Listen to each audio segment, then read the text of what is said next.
Suppy, Doey. We just gonna continue part 2 to the Chris Waltz case.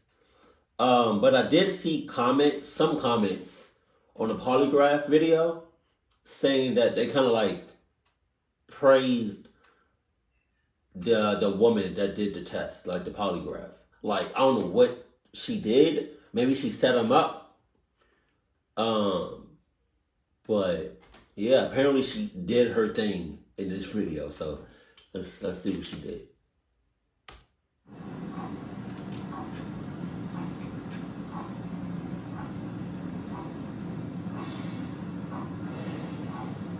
I'm gonna find him, right? I need your help.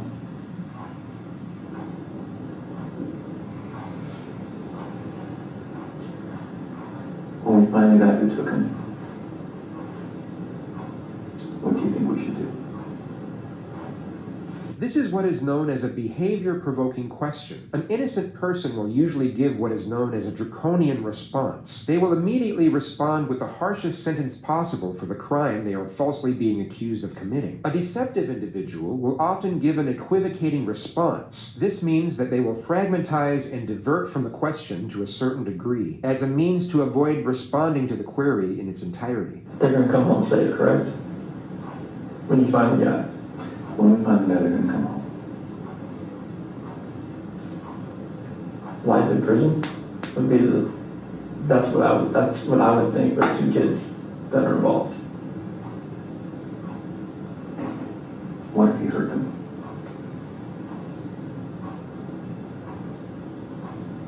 Did they stop? I'm not sure if like that penalty is even used. Is it used in Colorado? I'm not even sure what it is. Death penalty. Okay. I mean, like, if these kids are not alive, like, there's nothing you can do to cope with that, to make me cope with that, if those kids are not okay. Okay. Can we keep talking about some complicated things? Some things that are going to make you uncomfortable? No, it's okay. You've done very good in talking to me about this really hard conversation you guys had. Okay? Very good. That's sometimes hard. And I understand why sometimes someone in your position says, doesn't want to tell me about that. Because please don't help me find my kids, and you don't need to know about my marriage argument. Okay? So I got to say, you've done very good at that. And I need you to keep doing that. So I need to ask you about your marriage and infidelity. Sure. Okay, tell me about it. I've never cheated on my wife.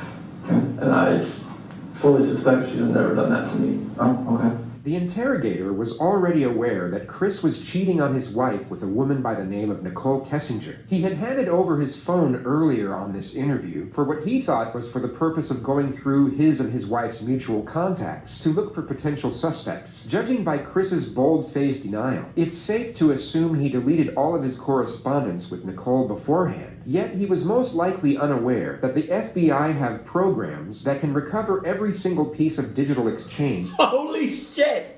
Oh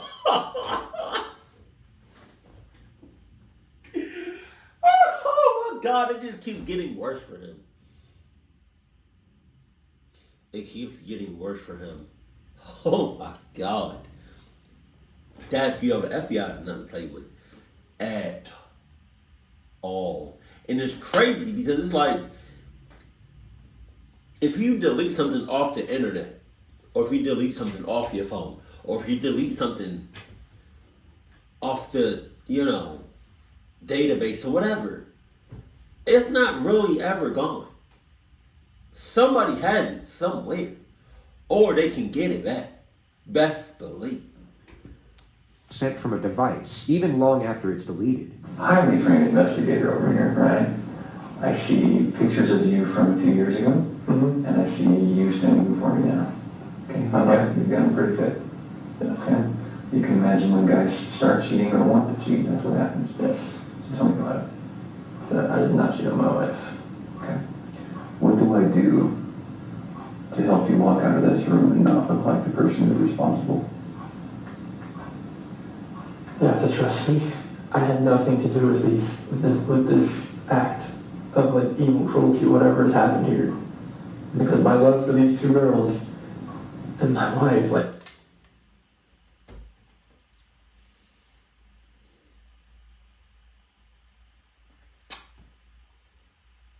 Just give yourself up, Chris. Come on, Chris.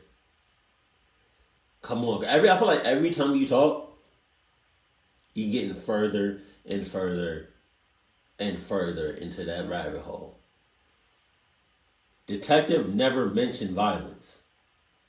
And you're talking about violence. I don't want anything to happen to them. I've never wanted anything to happen to them. No matter if me and my wife separate or not, or divorced or anything, I never wish harm on anybody, on any human being in general. Okay. Like, just seeing that picture, like, I want them just to run through that front door and just grab me, or just tackle me, knock me to the floor, bust my head up, I don't care. The amount of love I have for my family is exponential, and it's never gonna die. And I want them back. Okay. I have to have them back.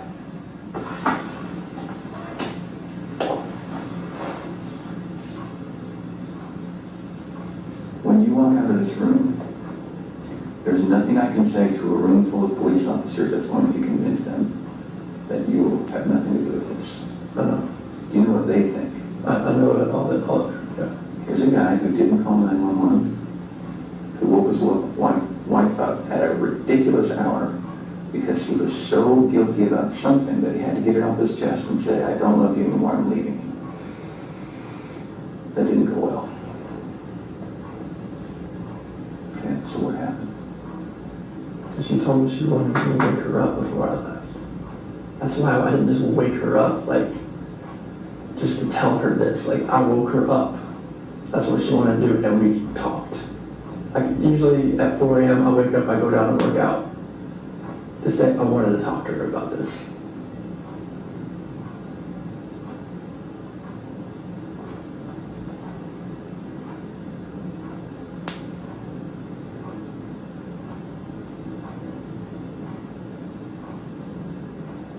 I love these girls. Okay. I love these girls so much. And this picture right here, Celeste and Bella, those are my life. I helped make those kids. There's nothing in my life that means more to me than these kids. Nothing. Kids, that's your life. That's your lifeline. That's everything. Like, you make kids, they come first before anything. Kids, spouse, family. That's what it's always been.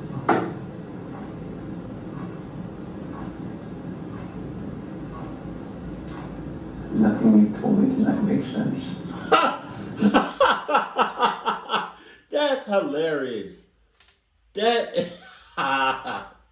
I knew from the moment they started talking. Or from the moment Chris got into that little room. He just been lying his ass off. You told me tonight feels like the truth.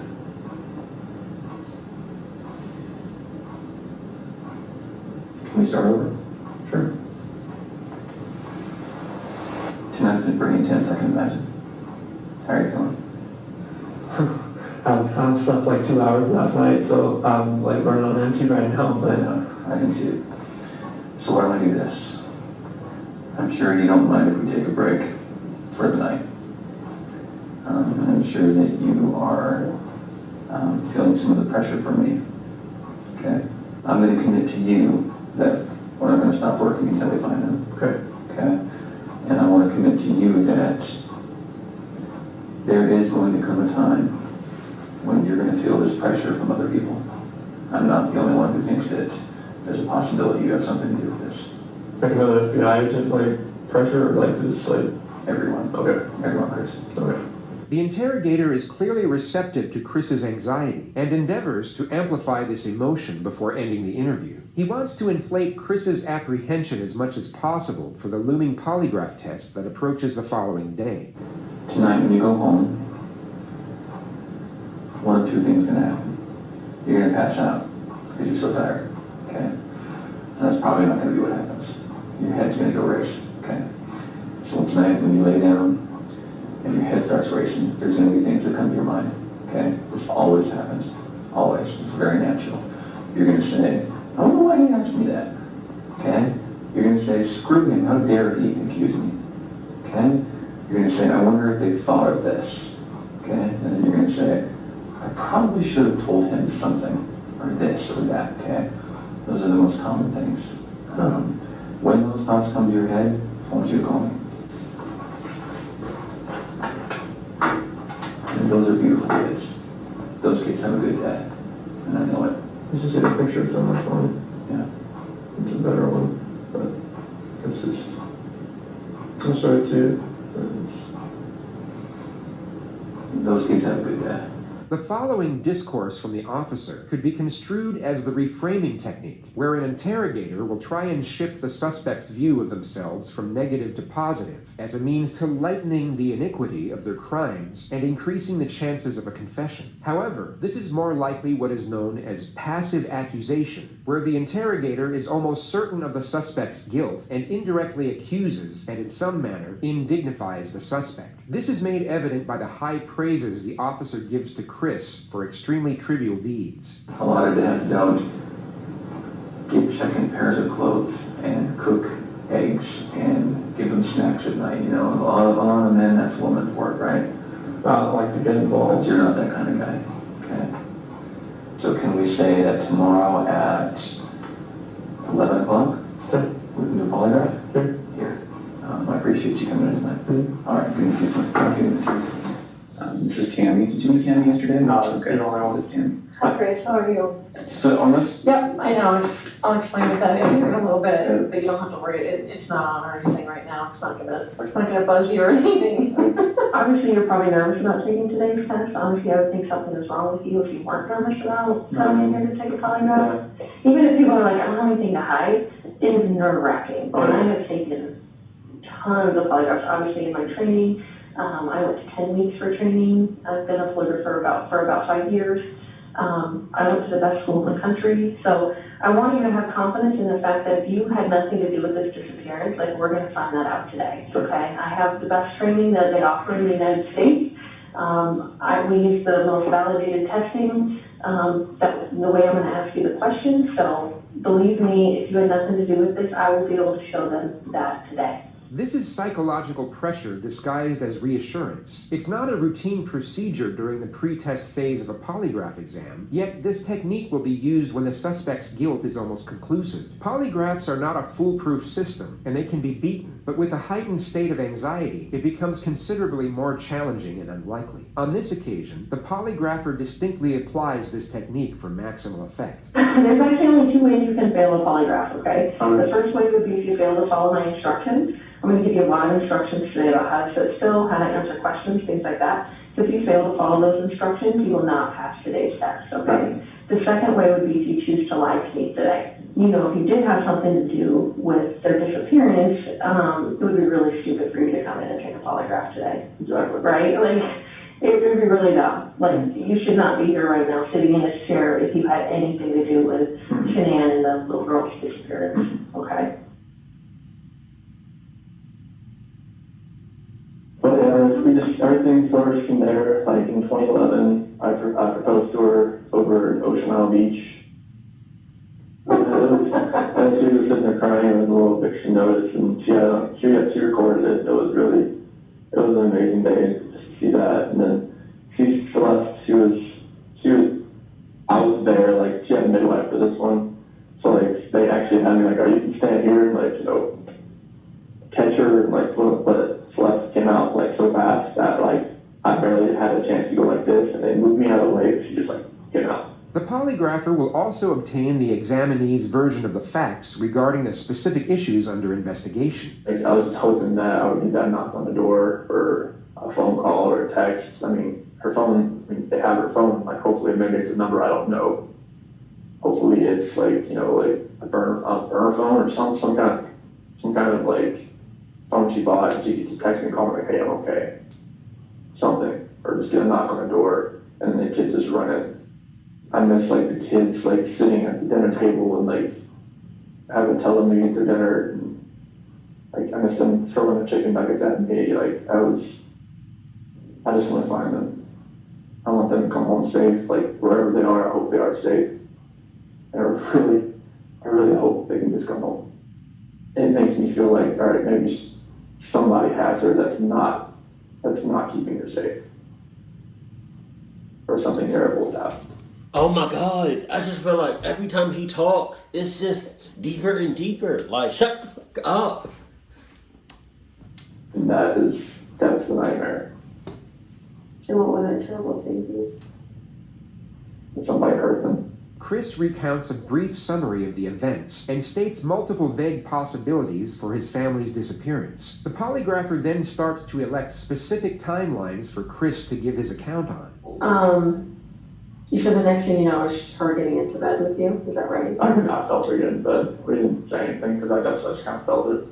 Okay. Do you know if she was on her phone or like how any of that works? I don't think she was on her phone. Was she mad at all? I mean, being crying like she was, crying like I was.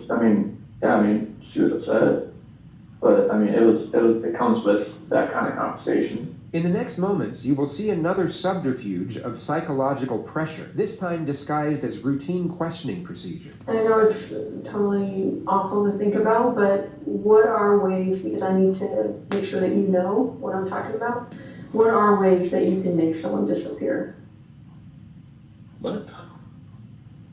I mean, like, if you talk about like what I've seen like on the movies, or like how people, if you read about other people, I mean, you hire somebody.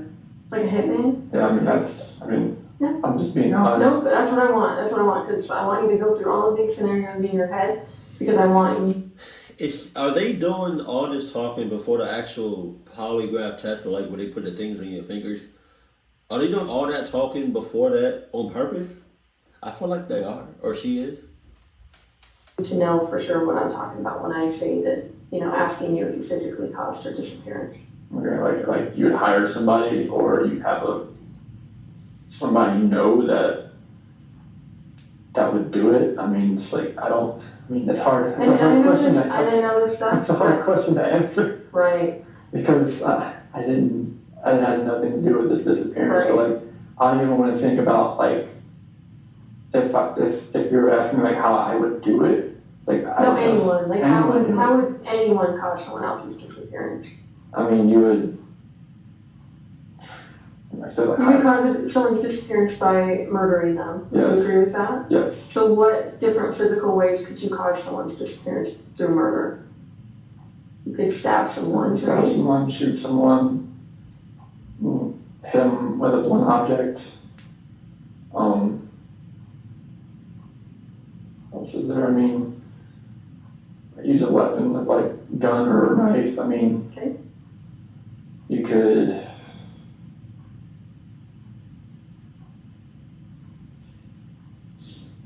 You could smother someone. Smother someone. You could strangle someone. Hang someone. Yeah, you can. All that kind of thing. I mean, it's hard to even think about that kind of stuff right now. Mm-hmm. So you could strangle someone. You could drown someone. Yeah. You could shock someone to death. You could burn someone alive. What are other ways you can do it? Damn. Well, okay, I think she already knows, but she keeps yelling him. God damn. Holy shit, I'm getting nervous. As far as like lure him into a trap, I guess. So what do you mean? What? Like have somebody waiting like around the corner and like Sure.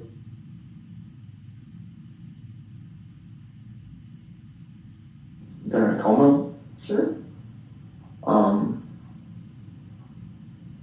So if I ask you that question in the test, Chris, are you gonna have any issue with that? About you physically causing Going someone through to every single one disappear? of those. Yeah, like that would be a way you could cause someone's disappearance. Okay. I can definitely I can pass. I mean, Or you could murder them, you could kidnap them, you could take them to another country, you could, bury them in your backyard, you could do a million things. Yeah. As far as trying to conceal them, Yeah. right? So that no one can find them. Yes. Because at this point, she's gone.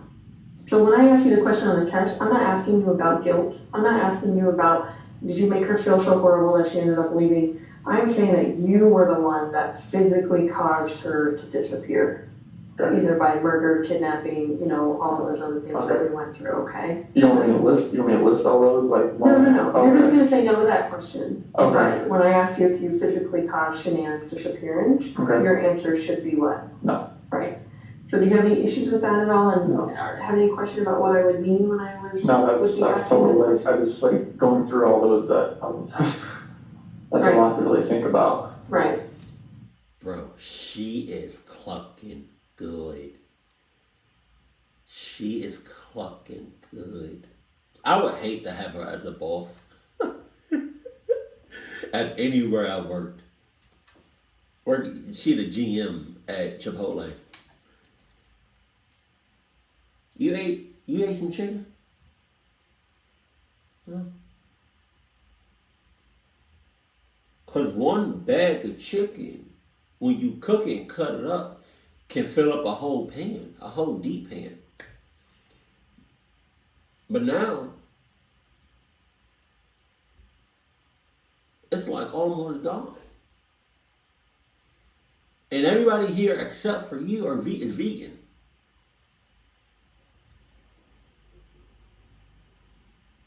What's going on? Trying to figure out, that was, I'm gonna have you take a bathroom break, because we've been in here quite a while. So you're gonna be taking what's called a directed lie polygraph. So what that means is there are gonna be questions on the test where I want you to lie. I know it seems kind of weird, but you're gonna know which questions these are, and they're gonna be easy to answer. They're all gonna start with before 2018. The directed lie test has 3 types of questions. Known truth questions. These are easy questions to answer, such as, are you sitting down? Or, are you wearing shoes? They serve 2 purposes. The first purpose is to provide a baseline reading for when the subject is telling the truth, and should elicit very little bodily responses. The second purpose is to disconnect the examinee's thought patterns between each question as a means for resetting their cerebration for a more accurate reading. Control questions. These are what the polygrapher just explained to Chris. Whenever she says, before 2018, at the start of a question, Chris will know he is purposely supposed to lie. Each of these questions are deliberately constructed that all answers will be responded with no. Relevant questions. These relate specifically to the crime being investigated, and the examinee will know that they are supposed to respond truthfully. A guilty subject will show a much stronger reaction to the relevant questions than to the control questions, even though they will be lying on both of them. This is due to the immediate threat posed by the relevant questions. So I'm gonna say before 2018, did you ever lose your temper with someone you cared about? And you're gonna say, no, because you're telling a lie. Awesome.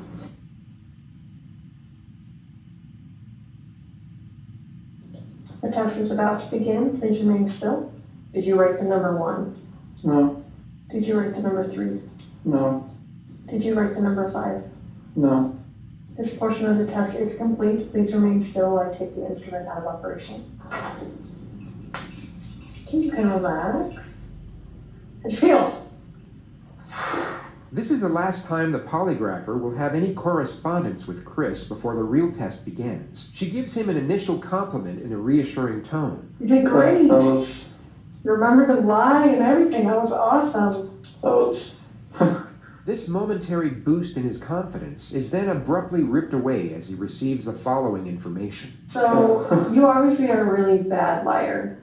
Have people told you that before? Like, the second you tell a lie, like, they can tell, like, on your face that, because the second you lied to the number 3, like, I don't know if you heard me clicking, but I had, like, turned down the sensitivity because you were starting to go off the page. So, that is what I need to see as a polygrapher, because that tells me that you know what's wrong to tell a lie.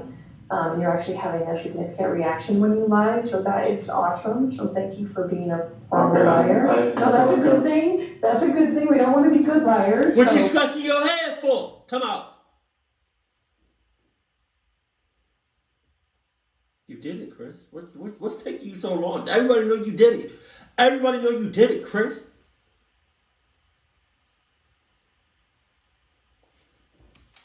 Thank you for being a horrible liar. And that just shows me that, obviously on the test when they're asking, significant stuff about your wife, if you're lying to that, it's going to be even 10 times more amplified. So I appreciate that. I appreciate that very much, more than you know. So that was awesome. And the coolest thing about this is right now, there's only one person in this room that knows what the truth is.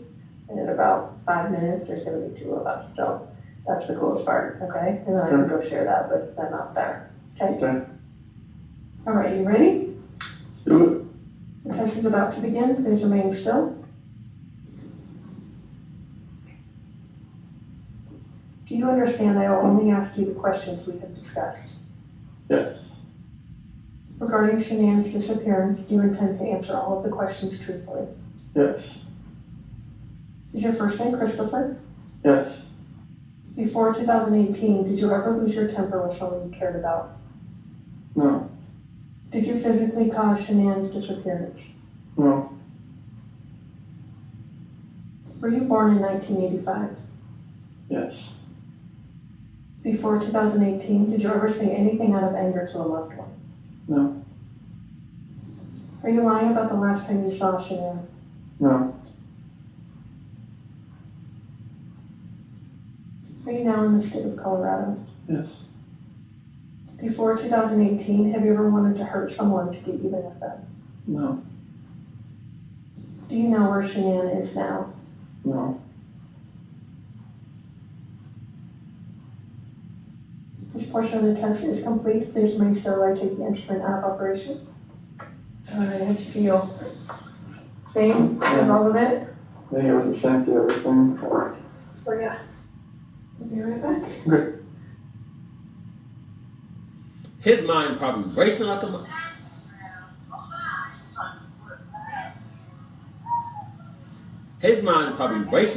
clubber.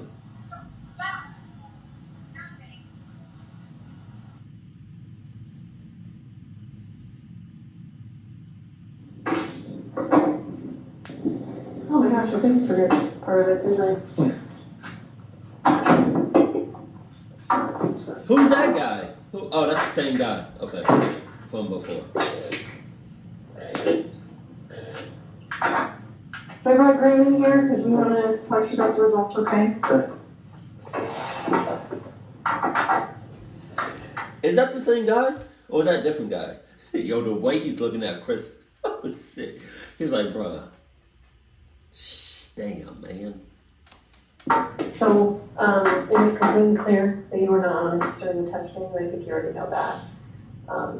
You did not pass the polygraph test. Okay. Okay. So now we need to talk about what actually happened.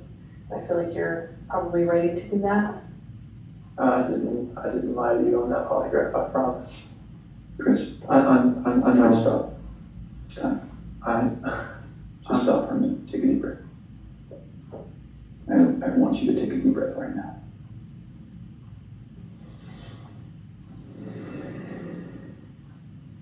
Wait, where's part 3? Alright. So, now I want to react to the whole thing. So if somebody can link me to the video of part 3 or part 4 or part 5, give me the actual links to those.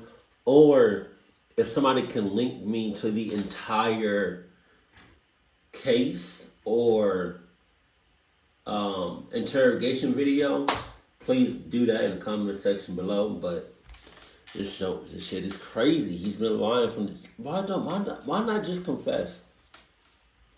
It just makes it more worse for you. Like, I don't understand, Chris.